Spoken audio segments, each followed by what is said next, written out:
Iglesia, ¿te has dado cuenta? ¿Te has detenido un momento a darte cuenta de a qué líderes, a qué personas está siguiendo la humanidad? ¿A quiénes está siguiendo la humanidad? Y no me refiero solamente a quienes están siguiendo en redes sociales, a quienes están siguiendo en las plataformas digitales. Me refiero a quienes están siguiendo el mundo. ¿Sabes qué? Casi siempre encontramos 4 rubros que entre ellos pueden coincidir. Quizás ya tienes personas en tu mente, pero casi siempre estamos hablando de líderes políticos, de empresarios millonarios, empresarios o no empresarios, pero millonarios, multimillonarios, gente que son famosas, simplemente personas que son famosas porque son famosas, sin ningún tipo de implicación de talento necesariamente, sino porque son famosos. Y también están los partidistas, personas que siguen una ideología y que quieren empujar esa ideología y que han llegado mucho más lejos de lo que nosotros pensamos que podían llegar. Pero entre millonarios, políticos, partidistas y famosos, la humanidad está siguiendo y están siguiendo y obedeciendo. Wow, hermanos, ¿será que Dios no ha establecido cómo deberían ser las personas que guíen? ¿Será que Dios no ha establecido cómo deberían ser los hombres que guían a su iglesia, que son una referencia para el mundo? ¿Sabes qué? Dios sí lo ha hecho. Sí lo ha hecho y está en su palabra disponible. Y yo quiero que abras tu Biblia y vayas conmigo a 1 Timoteo capítulo 3, verso del 1 al 7. Hoy vamos a recorrer juntos este texto. Para los que no tienen una Biblia NBLA en sus manos, la pueden ver en la pantalla. Leamos con reverencia y con respeto la palabra del Señor y escuchemos atentamente. 1 Timoteo capítulo 3, verso del 1 al 7 dice: palabra fiel es esta. Si alguien aspira al cargo de obispo, buena obra desea hacer. 2. Un obispo debe ser, pues, irreprochable, marido de una sola mujer, sobrio, prudente, de conducta decorosa, hospitalario, apto para enseñar, no dado a la bebida, no pendenciero, sino amable, no contencioso, no avaricioso, que gobierne bien su casa, teniendo a sus hijos sujetos con toda dignidad. Pues si un hombre no sabe cómo gobernar su propia casa, ¿cómo podrá cuidar de la iglesia de Dios? No debe ser un recién convertido, no sea que se envanezca y caiga en la condenación en que cayó el diablo. Debe gozar también de una buena reputación entre los de afuera de la iglesia, para que no caiga en descrédito y en el lazo del diablo. Este pasaje, hermanos, que estamos viendo aquí apunta a un mensaje claro que yo anhelo que podamos tener muy presente durante todo el servicio el día de hoy. El mensaje es el siguiente: los pastores deben vivir un carácter irreprochable y servir con madurez e integridad. Los pastores deben vivir un carácter irreprochable y servir con madurez e integridad. Ahora, el mensaje que tiene este texto para nosotros es visible por lo menos en 3 grandes partes. En el versículo 1, nosotros vamos a estar viendo en el versículo 1 el honor del pastor. Ahora, en el versículo 2 y 3 vamos a estar viendo el carácter de un pastor. Pero en el versículo 4 al 7 nosotros vamos a estar viendo las evidencias de un pastor. De modo que en 3 piezas, ver el honor de un pastor, el carácter de un pastor, versos 2 y 3, y después del 4 al 7 vamos a estar viendo las evidencias de un pastor. Hermano, quiero que estén muy atentos a lo que va a suceder en cada uno de los textos para que nos llevemos una imagen lo más clara posible del estándar que Dios ha establecido, del modo en el que Dios lo ha establecido. No es necesariamente el que nos agrada, pero es el que Él ha establecido. Y empecemos en el verso número 1. Leamos de nuevo el verso número 1, lo que dice. Véanlo allí en pantalla. Dice, palabra fiel es esta: si alguien aspira el cargo de obispo, buena obra desea hacer. ¿Qué es lo primero que a nosotros nos llama la atención aquí? Sin duda la palabrita obispo. De una vez viene una especie de sensación católica a la mente. Algunos tienen otro pensamiento con respecto al término obispo. Pero, hermanos, la palabra obispo se deriva de un término griego que se pronuncia episcopón, se escribe con K. ¿Y qué significa ese término? Significa supervisor, pero en el Nuevo Testamento la palabra anciano, la palabra pastor, la palabra obispo es usada continuamente una en sustitución de la otra, como si fuesen sinónimos. Y si nosotros entendemos un poco el contexto en el que Pablo está escribiendo esta referencia, este perfil, nos ayuda mucho porque enriquece, informa la comprensión de nuestro pasaje. ¿Qué vimos en el capítulo 1 y en el capítulo 2 según lo que nos enseñó la palabra cuando el pastor Pacheco estaba exponiéndola? Bueno, en el capítulo 1 nosotros vemos el modo en el que el apóstol Pablo le pide a Timoteo que frene a estas personas que estaban utilizando de una manera inapropiada la ley para interesarse en genealogías interminables, en términos de profundidad que no eran de edificación para el cuerpo de Cristo. Y estaban desviándoles, estaban haciéndoles daño, estaban causando tensión y problemas. Eso lo vimos en el capítulo 1 y cómo el apóstol Pablo le dice a él que los atienda, que no permita que esto siga pasando. Pero en el capítulo 2, además de las muchas cosas enriquecedoras que nosotros aprendimos, vimos que habían unas mujeres que estaban tomándose atribuciones que no les correspondían. Y el apóstol Pablo estaba trayendo orden. Y fíjense la figura de el varón queriendo hacer con la palabra de Dios lo que no debía, y la mujer queriendo tomar atribuciones que no le correspondía.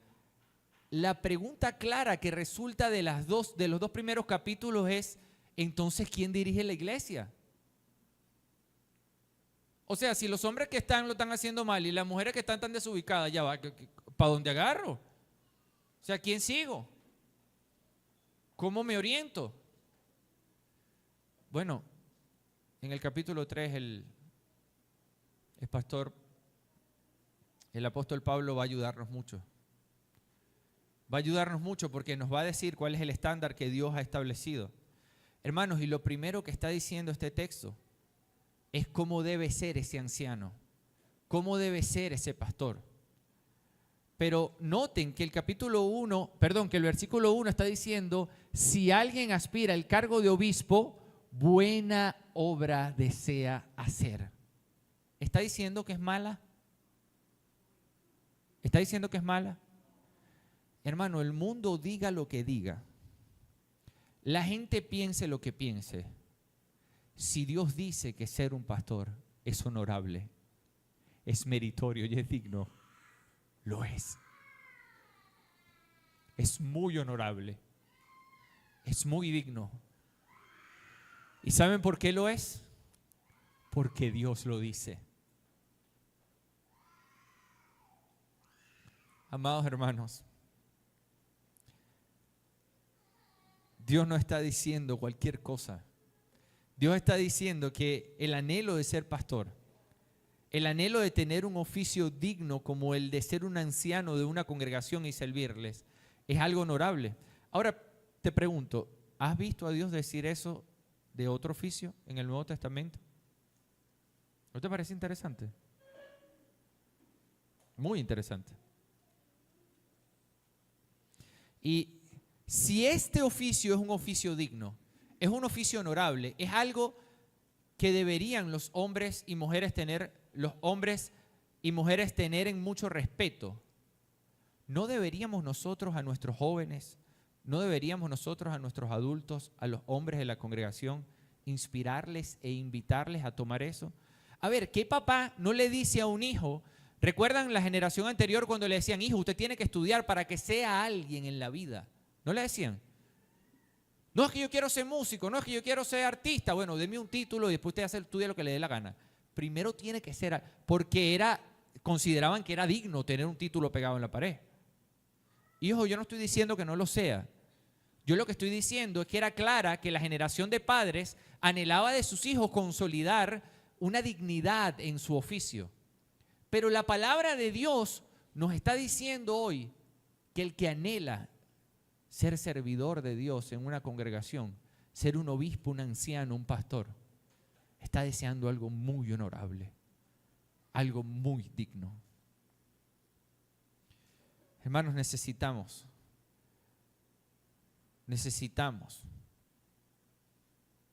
considerar esto.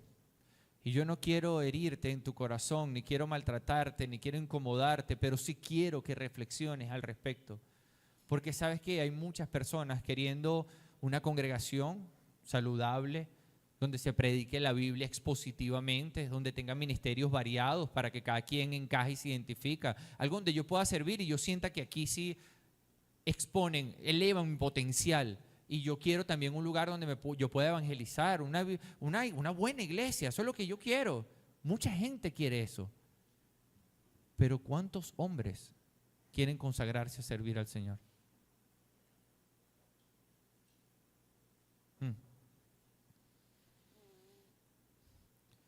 ¿Cuántos? ¿Cuántos anhelan el pastorado? Hermano, para que tengamos iglesias bíblicas, necesitamos hombres dispuestos a ser pastores bíblicos. Y es muy fácil anhelar una congregación idónea para que tú crezcas y desarrolles tu potencial en tu fe. Pero es un poquito más complejo, pero un poquitico nada más. Decir, Señor, aquí estoy yo, trata conmigo, cuenta conmigo. Yo paso al frente. Transfórmame, mátame por completo para que pueda surgir alguien que te sirva como tú lo has establecido. Iglesia, yo no sé si tú eres consciente de lo que implica asumir delante de Dios responsabilidad por tu vida para servirte y guiarte. No lo sé. Pero sí sé algo que yo quiero que te quede muy claro. Ahorita que vamos a entrar a ver el estándar que Dios ha establecido. Dios no está llamando a pastores que necesiten ser millonarios, ni políticos, ni famosos, ni mucho menos partidistas. No es eso lo que Dios tiene para ti. Y no es eso lo que Dios demanda de mí. Dios no quiere que nosotros los pastores seamos millonarios, ni seamos famosos, ni nos va a exigir mucho menos que seamos partidistas ideológicos de las corrientes de este mundo. Él no necesita que nosotros seamos famosos. ¿Saben qué es lo que necesita un pastor? Ser lo que Dios ha establecido que sea. Ser lo que Dios ha establecido que sea.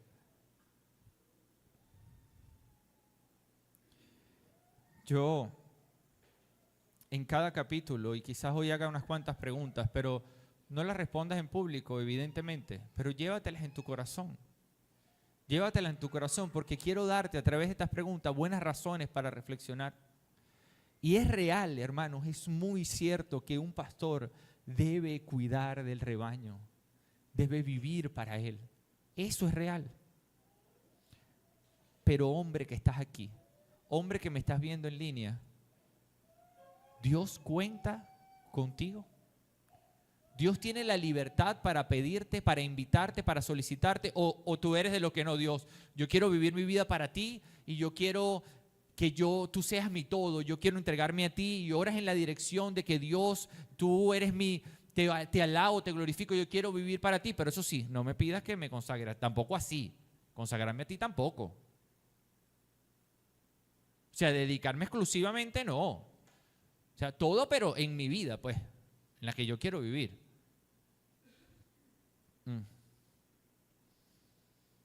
¿Acaso Dios tiene la libertad de pedirte que te dediques a Él? Wow. Y en el caso de quienes dicen, sí, claro, yo quiero servir a Dios, claro que sí. Aquí estoy, yo quiero ser pastor. Ajá. ¿Tú estás seguro de que estás consciente de las implicaciones de ser pastor? ¿Tú estás seguro de lo que realmente significa? ¿No será que quizás tienes una perspectiva de los pastores conforme a cómo la ha dibujado los distintos gremios y denominaciones cristianas, las distintas corrientes del mundo? ¿Te has detenido a ver sus implicaciones en la palabra? Porque hoy es un buen día para que revisemos por lo menos el perfil de selección. Hermanos, este texto no dice todo lo que Dios demanda de un pastor, pero este texto dice cuál es el estándar mínimo requerido. Y hermanos, con mucho temor de Dios, ¿no te imaginas cuánto estremece el corazón de nosotros pensar en este texto y sentirnos que nos evalúa, que nos confronta, que nos quebranta, que nos sentimos al mismo tiempo en una distancia que no podemos resolver con simpleza? Pero ¿sabes qué? Estamos aquí, clamando y suplicándole a Dios que haga lo que debe hacer. Es muy importante que tengas presente, cuando piensas en el pastorado, que los pastores deben vivir un carácter irreprochable y servir con madurez e integridad.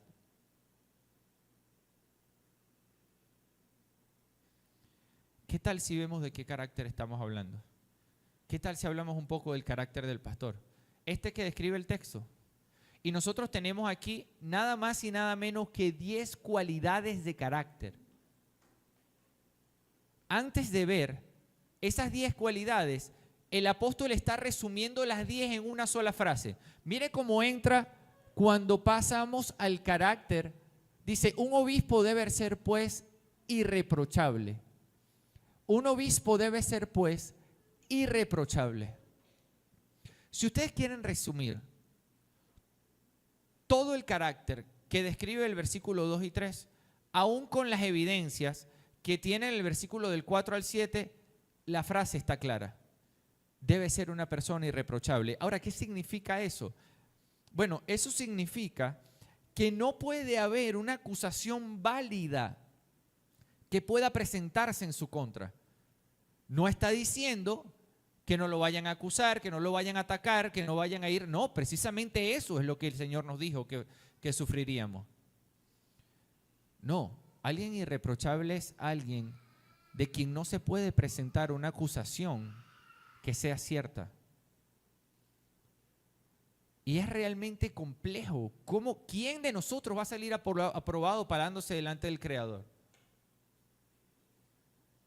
¿Será por eso que Él nos da la referencia de a qué se está refiriendo? ¿Dónde está el peso del carácter?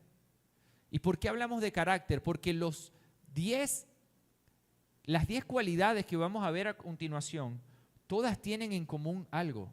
Son convicciones. Todas son convicciones. ¿Qué tal si las recorremos? Miren, lo primero que le dice, fiel, marido de una sola mujer. Y ojo con esto, porque si Pablo no estaba casado en el momento en el que estaba ministrando y Timoteo tampoco estaba casado, entonces es incongruente que les pida a ellos algo inherente como requisito al pastorado con el matrimonio. No es del matrimonio de lo que está hablando. Está hablando de la fidelidad, está hablando del carácter puro, de la pureza moral y sexual de ese hombre. Marido de una sola mujer, un hombre consagrado a. Ahora después dice sobrio. Aunque esto significa en el griego sin vino, es decir, sin que sea el alcohol el que te esté dirigiendo, la manera en la que está siendo usado específicamente por el apóstol aquí en este término es en un sentido metafórico. ¿Y qué quiere decir? Quiere decir alerta, quiere decir una persona que es despejada de mente, tiene un criterio estable, es sobrio. Tú puedes confiar en su opinión porque es una persona sobria. No es una persona que te va a salir con una muchachada en un momento en el que lo que se requiere de él es sobriedad. ¿Está hablando de una persona que vive todo el día amargada? No, eso no es una persona sobria, perdón. No, estamos hablando de alguien que es sobrio, es alguien cuyo carácter es consultable porque sabes que va a tomarse con seriedad y congruencia lo que estás preguntándole. 3, prudente.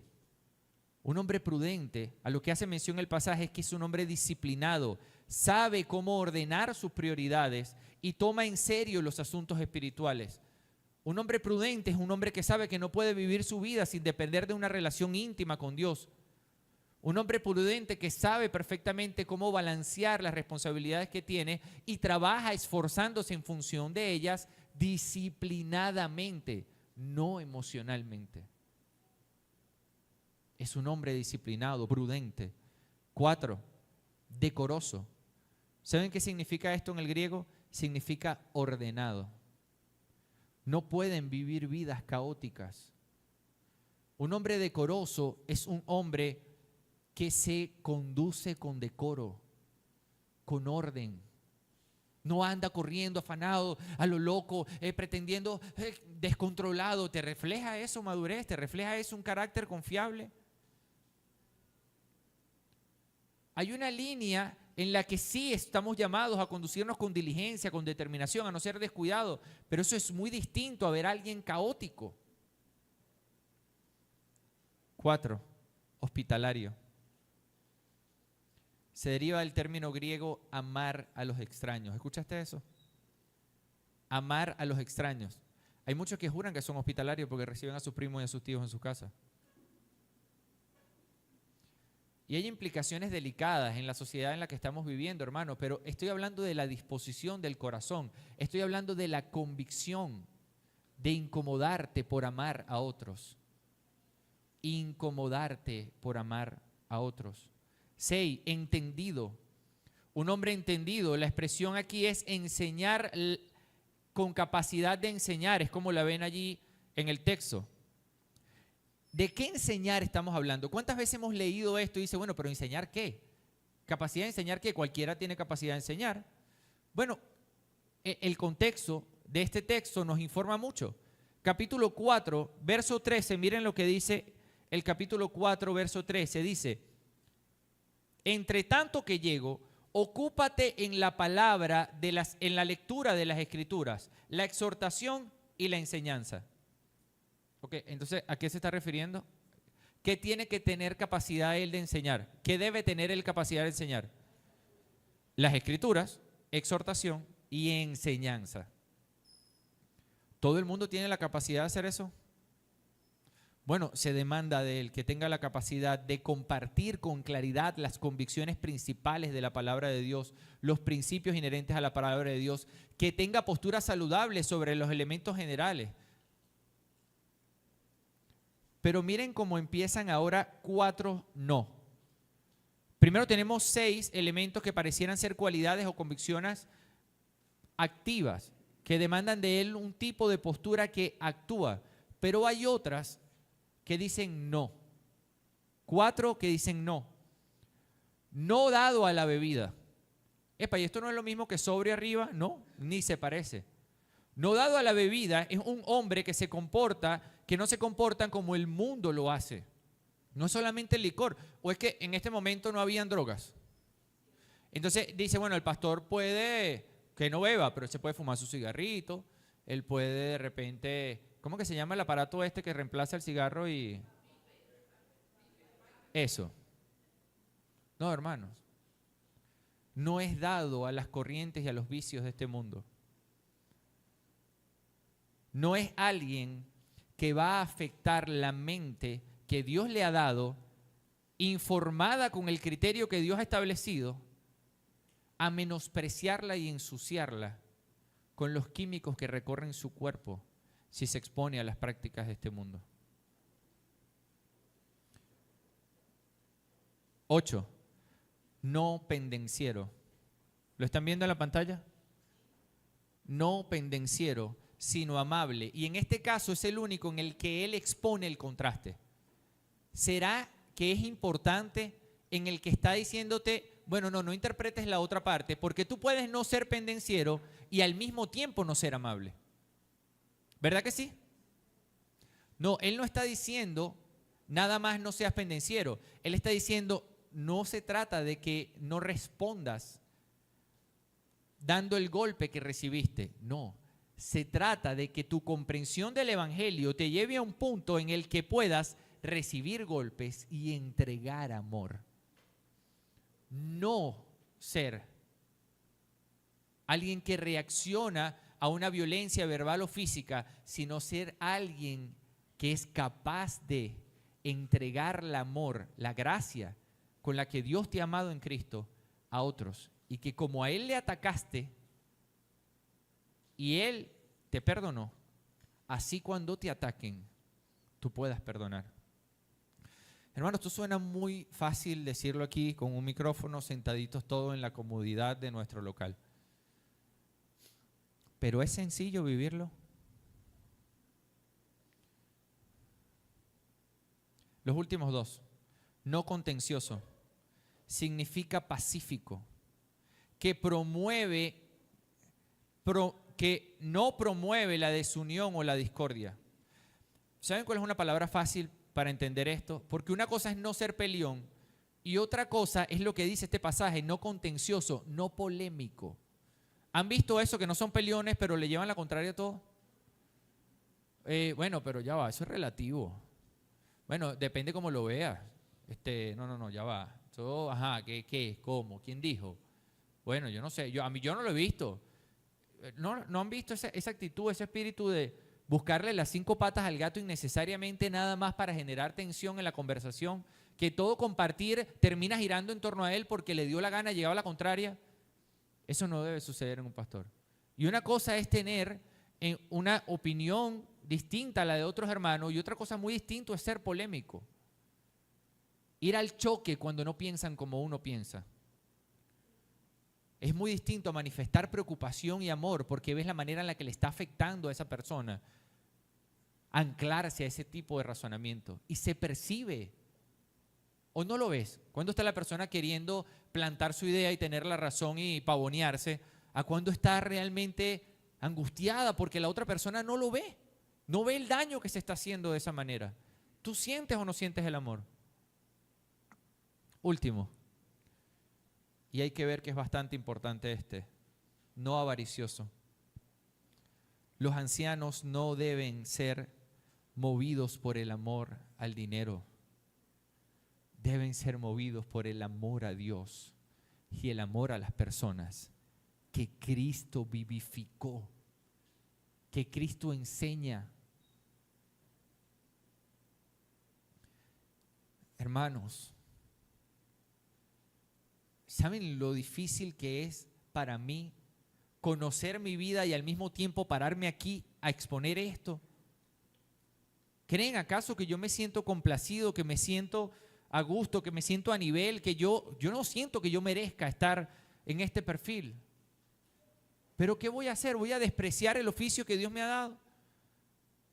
¿Voy a decirle, no, yo no creo que tú puedas seguir tratando conmigo? ¿O me voy a arrepentir como lo he hecho una y otra vez y a seguir intentando que Él pueda tejer cada vez más este carácter en nosotros? Eso debo hacer. ¿Sabes qué? El origen del carácter que nace en un anciano, ¿saben de dónde viene? De su comprensión del Evangelio. Si él entiende el peso que está sobre sus hombros por el Evangelio que Jesucristo ha consolidado. Y yo quiero decirte a ti que me estás escuchando en línea o que estás aquí en este local, hermano, no vas a llegar a ningún lado buscando el éxito y la mejora de tu vida por tus propios esfuerzos. Inténtalo. Si ya no te diste cuenta, no vas a tardar en darte cuenta lo frustrante y lo imposible que es. Dios envió a su Hijo a este mundo. Y lo envió para glorificarse a Él mismo, para mostrar su gloria, para que su carácter piadoso y misericordia fuese visible de una manera inexplicable, sobrenatural, trascendental. ¿Cómo hoy podemos ver la piedad y tener absoluta certeza de que Dios es misericordia y piadoso? Lo sabemos. ¿Saben por qué lo sabemos? Porque ¿quién, sino Él, estaría dispuesto a tomar a una humanidad completa que le ha rechazado, despreciado, ha desobedecido frontalmente, se han atrevido a retarle vez tras vez? Y con toda la furia del castigo que merecen de manera justa, contener, seguir conteniendo y un día decir, si lo descargo, lo destruyo. Así como se hirió su corazón, dice Génesis, cuando vio que toda la humanidad tendía a darle la espalda y envió el diluvio. Si poco tiempo había pasado, imagínense el tipo de diluvio que merecería la humanidad en este tiempo. Toda la descarga de la furia de Dios que debía venir sobre nosotros, la contuvo. Dice, y Él demostró que era justo, el pasaje en Romanos 3, al contenerse y no castigar a los que pecaron en el pasado. ¿Entiendes esa contención? ¿Te imaginas una represa frenando toda la furia del Dios viviente que merecemos? Para que un día la descargara por completo hasta la última gota sobre su Hijo que era santo, puro, de modo que quienes debían recibir el castigo lo recibieran, pero en el cuerpo de su Hijo. ¿Quién ama así? ¿Quién? ¿Quién va a hacer por ti algo parecido a eso? Él ha mostrado su gloria. Y te da a ti la oportunidad de creerlo, de arrepentirte y de apelar a ese sacrificio y decir, Señor, yo ni siquiera merezco mirar hacia el cielo. Se me deberían quemar los ojos nada más de mirar al cielo y saber que tú lo habitas. Pero tú no solo me permites mirarlo, me permites respirar, vivir, cantar, caminar, casarme, tener hijos. Hasta me permites dedicarte a servirte. Eso es demasiado, hermano. Yo, barro con ropa, aquí predicando la palabra de Dios, cuando debería estar en las profundidades más profundas del infierno, recibiendo lo que me merezco. Arrepiéntete y síguele. Determínate a seguir a Cristo, porque Él te ha amado de un modo en que nadie te va a amar. ¿Sabes de dónde surge la mejor motivación para llegar a anhelar un carácter como este? Surge de que te consagres. Hermano, el estudiante de ingeniería estudia porque quiere graduarse, ¿o no? Estudia porque quiere graduarse. El soltero coquetea porque quiere casarse, ¿o no? No respondan los solteros.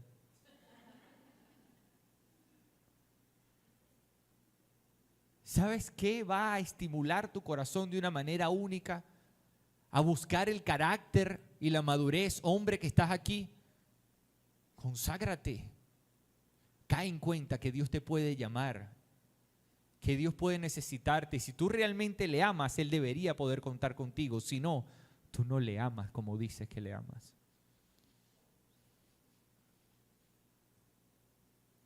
Cuando te consagras, entonces tú buscas, no sea que Dios me llame y yo no esté. Y no nos engañemos, hermanos. Aunque debe haber un esfuerzo apasionado, con determinación, con disciplina, con entrega, con ímpetu, con toda nuestra garra por intentar alcanzar la meta gloriosa que Dios ha establecido, no somos capaces. Es la obra de su Espíritu en nosotros lo que empieza a florecer en la misma medida en la que Él nos va discipulando. De esto estamos aprendiendo en las iglesias en casa. Cuando nos relacionamos con su palabra y con oración, de eso estamos aprendiendo los miércoles en la reunión de estudio de oración. Cuando somos transformados por la obra de su Espíritu en nosotros, no es nuestro esfuerzo humano. Bueno, Julián, entonces ¿para qué nos esforzamos? Para que Él nos vea adorarle, para que Él te vea intentándolo. ¿Qué crees que pasa en el corazón de un papá cuando ve a un hijo que está intentando hacer algo que no puede, pero que lo quiere hacer porque él sabe que eso es lo que le gusta a papá?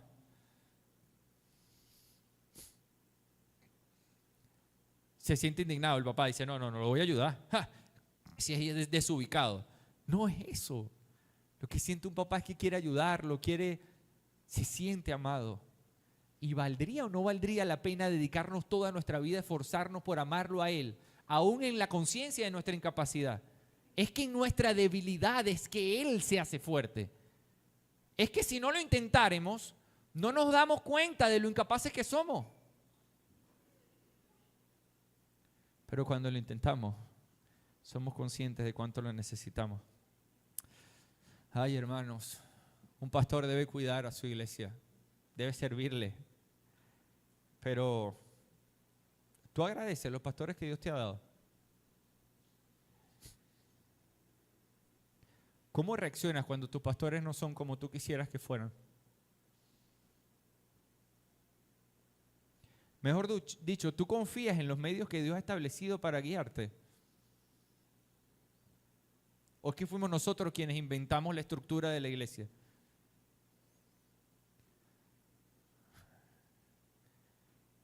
¿O crees que lo que Dios ha provisto para ayudarte no es suficiente? Hay mucho que reflexionar. Mucho que reflexionar. Y no olvidemos, hermanos, que los pastores deben vivir un carácter irreprochable para servir con madurez e integridad. ¿Qué tal si entramos en las evidencias? Los últimos versículos, del 4 al 7, dice que gobierne. Ya vimos el honor del pastor, vimos las cualidades, el carácter del pastor. Ahora se requiere que esas cualidades generen fruto, den evidencia. Bueno, ¿cuáles evidencias deberíamos ver en ellos? 3 claramente están aquí. Noten, que gobierne bien su casa, teniendo a sus hijos sujetos con toda dignidad. Pues, si un hombre no sabe cómo gobernar su casa, su propia casa, ¿cómo podrá cuidar de la iglesia de Dios?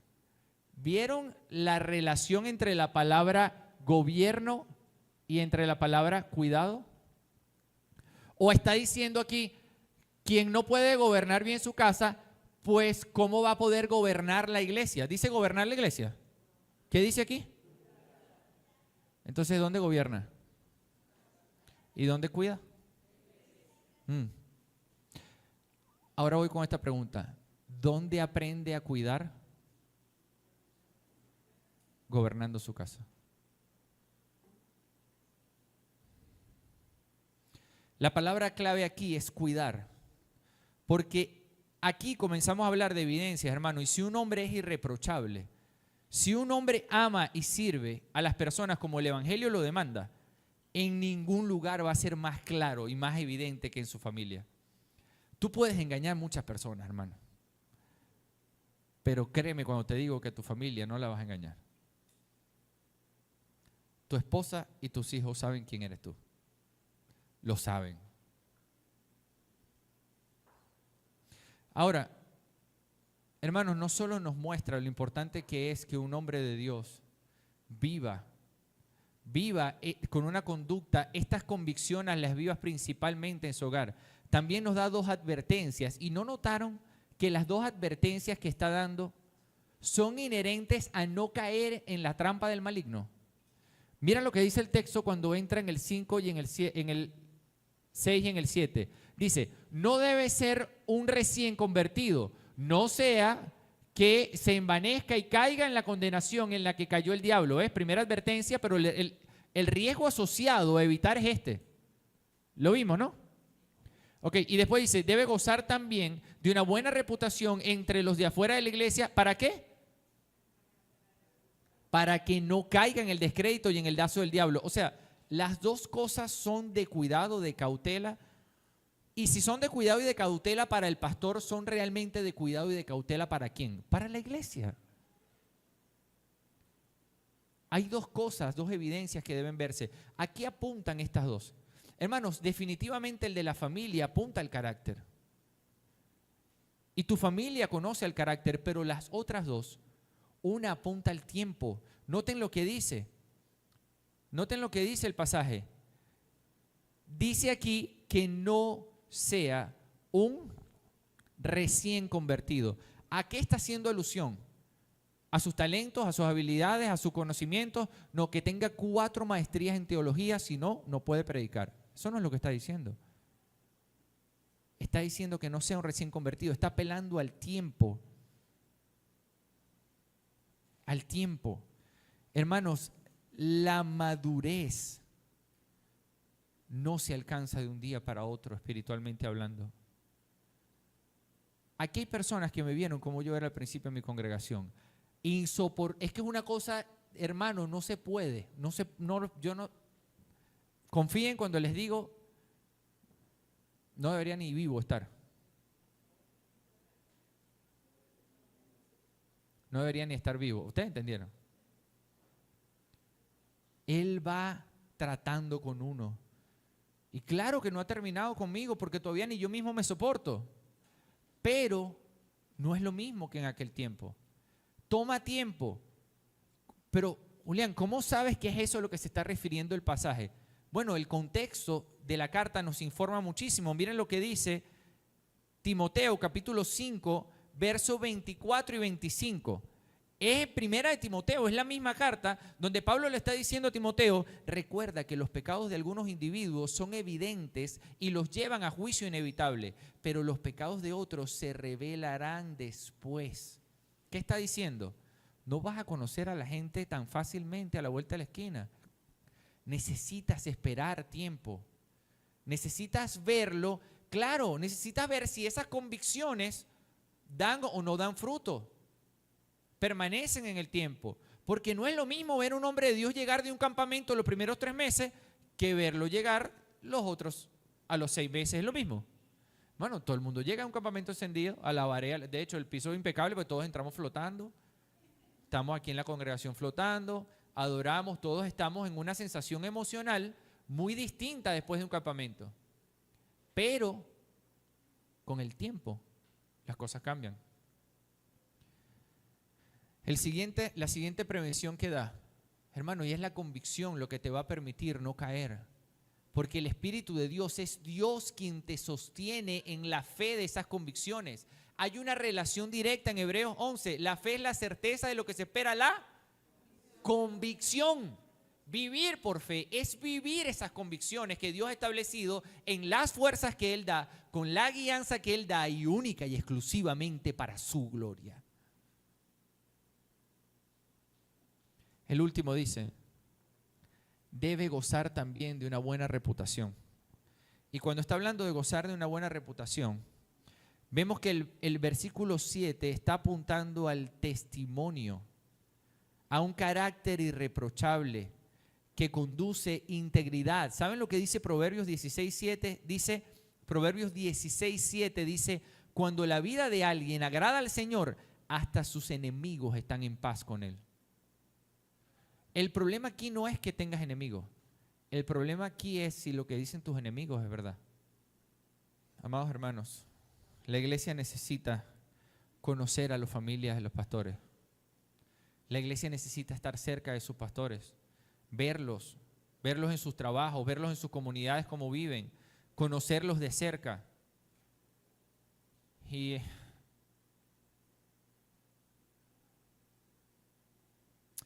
hermanos, miren, yo voy a decir un tema delicado aquí, pero yo quiero que tú escuches con un corazón enseñable lo que voy a decirte. Porque, hermanos, es real que muchos hombres pueden edificarnos, eso es verdad. Que sean una referencia muy valiosa para nosotros en internet. Ustedes saben que es verdad que sí hay hombres que son buenas referencias, pero,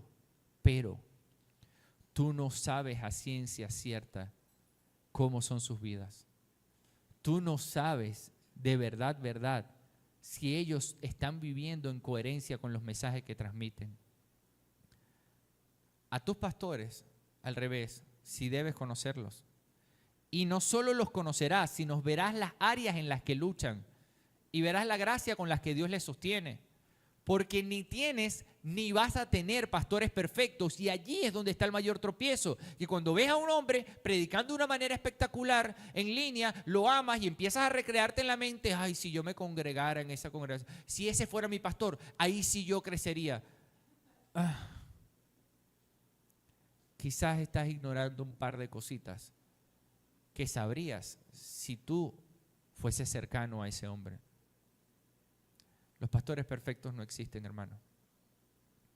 Hay pastores vulnerables, débiles, frágiles, que han determinado sus vidas a consagrarse a Dios y han permitido que Él les transforme y les dé un carácter íntegro, irreprochable,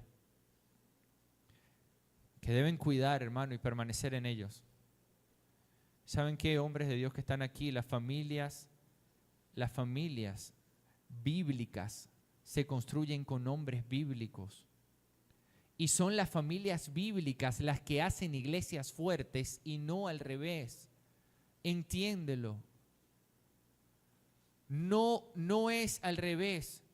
No es ir a una iglesia que luzca asombrosa, mucha gente, muchos ministerios, muchos seguidores. No, aquí hay claramente éxito. Y la pretensión de querer y que tu familia sea transformada no funciona así. No es como Dios lo ha diseñado. Cuando un hombre se consagra a Dios y busca los principios de Dios, entonces otros líderes le invierten, le disipulan, le guían. Y él es transformado y su familia es transformada. Y con una familia bíblica, ¿saben cómo se mide la fortaleza de una iglesia? Mira las familias bíblicas que tiene. Una iglesia es tan sólida, tan firme en su fe, es tan madura como familias bíblicas tenga. Y no estoy hablando solamente de matrimonios, estoy hablando de familias.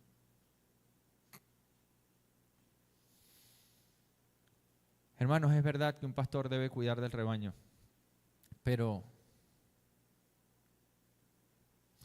te quiero hacer una pregunta. ¿Estás demandando de tus pastores ser irreprochables, carácter, madurez, o estás demandando perfección?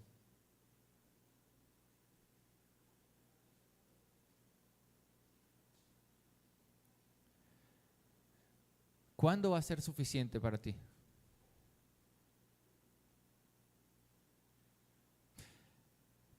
Hermano, pregúntate, ¿cuánto aportas? ¿Cuánto de los pastores de esta iglesia tiene crecimiento gracias a tus aportes? Nosotros vamos a fallar expuestos a ti. ¿Cuánto has invertido en nosotros? En que crezcamos, en que mejoremos, en que dejemos de deshonrar o desagradar a Dios en esas cosas que tú percibes. ¿Cuánto has invertido? ¿Qué es más fácil, demandar perfección o invertir amor?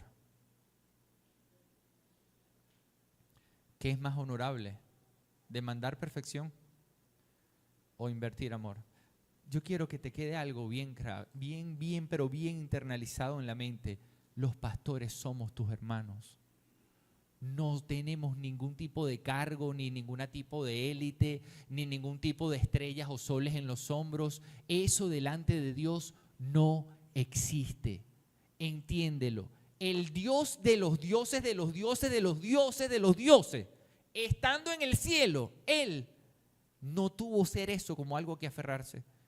Descendió, se humilló convirtiéndose en un humano de polvo y tierra. Y vivió una vida honorable para terminar siendo crucificado como un criminal y recibiendo toda la furia del castigo que tú y yo recibíamos. ¿Cómo podemos nosotros tirarnos las de qué? Nada. Nada. Somos tus hermanos. Pero ¿sabes qué? Somos tus hermanos que estamos aquí hoy. Me ves detrás de una pantalla algunos miércoles cuando te conectas en línea. Pero yo estoy aquí para ti. Ahí está Pacheco. Ahí está Jorge. Estamos para ti. Sí, hermanos, los pastores deben vivir una vida irreprochable para servir con madurez e integridad. Y quiero cerrar la reunión habiéndote dejado bastantes preguntas. Te dije al principio que mi interés era que reflexionáramos mucho. Nosotros tenemos un arduo trabajo, hermano, tenemos que seguir esforzándonos. Pero mi última pregunta de hoy, en esta reunión, ¿estás preparado para recibirla? ¿Estás preparada, hermana? ¿Quién te está pastoreando a ti? ¿Quién? Yo lamento tener que informarte que tú puedes venir todos los domingos, conectarte todos los miércoles, asistir todos los viernes y que nadie te esté pastoreando. ¿Quién te está pastoreando a ti, hermano? ¿Son tus propios deseos y anhelos de equiparte con todo lo que la iglesia te dé para ir y cumplir tus sueños y anhelos?